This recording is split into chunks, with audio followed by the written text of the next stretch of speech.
Sono 613 nel Vicentino i nuovi casi Covid registrati nelle ultime 24 ore. Calano i ricoveri in area non critica, anche se il primato per numero di pazienti ricoverati resta all'ospedale San Bortolo di Vicenza, con 51 in area non critica e 3 in terapia intensiva.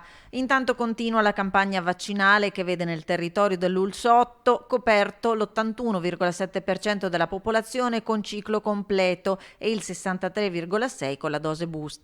Dalla prossima settimana in arrivo anche il vaccino Novavax. Quantità ancora da definire. Domani lo stoccaggio centralizzato a Venezia per poi capillarizzare le dosi nei vari ambiti territoriali. L'ULSS 8 pronta ad avviare la somministrazione nelle sedi di Torri e Montecchio. È arrivato la specifica tecnica da parte del Ministero e della Regione, cioè la possibilità anche di consultare la scheda tecnica e tutti i dettagli inerenti alla somministrazione e le modalità di conservazione di questo vaccino Novavax, che però ricordo usufruisce di una tecnica di sintesi a DNA ricombinante che è già patrimonio anche di altri vaccini che noi usavamo sia per il pediatrico che per gli adulti. Vaccino che potrebbe catalizzare l'attenzione anche tra i più reticenti alla vaccinazione.